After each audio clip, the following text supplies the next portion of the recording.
Од 15 на 5 години да се намали основата за пресметка на пензијата, бараат од Сојузот на Сдруженија на пензионери и достоинствен живот, а минималната пензија да се изедначи со минималната плата.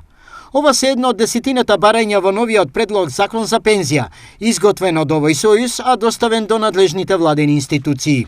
Бараме сега од 5 години со тоа што ќе влезат голем број на граѓани на Македонија кои останаа како жртви на транзицијата, стечајните работници и другите сите кои не добија право, а сепак, посебно земјоделците, сепак давале некои придонеси према државата, а некој не му ги регулирал тие односи.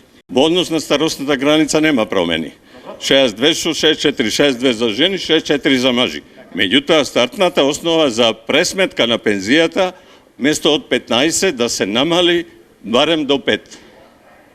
Да почне од 5, така да ќе се покријат многу работници кои беа жртви на овие државни избеднувања што не се случија последниве години. Со новото законско решение предвидено е 70% од минималната плата да се изедначи со минималната пензија.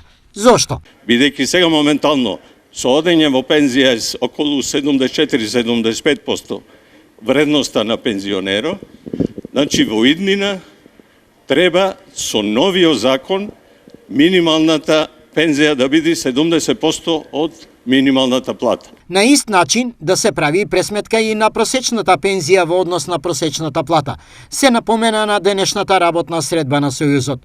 Од овој состанок произлезе и ова барање. Председателката на Сдруженијето на пензионери воопшто не сакаше ни да не слушни.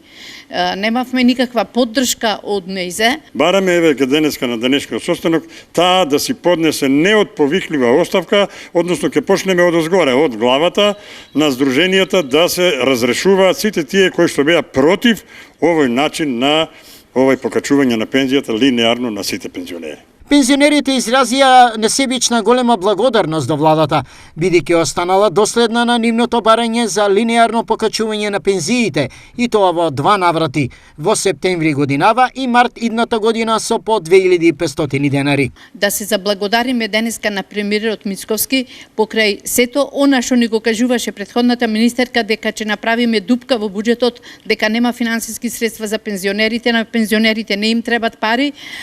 Голема благодарност значи до премиерот Мицковски што зазеде ваков голем залак и овозможи на 2 пати да ни ги дај 5000 денари со кои што ќе ни ја ублажи нашата состојба. Пензионерите се убедени дека и нивниот предлог на новото законско решение за пензии и пензионирање ќе добие зелено светло од народните избраници во парламентот.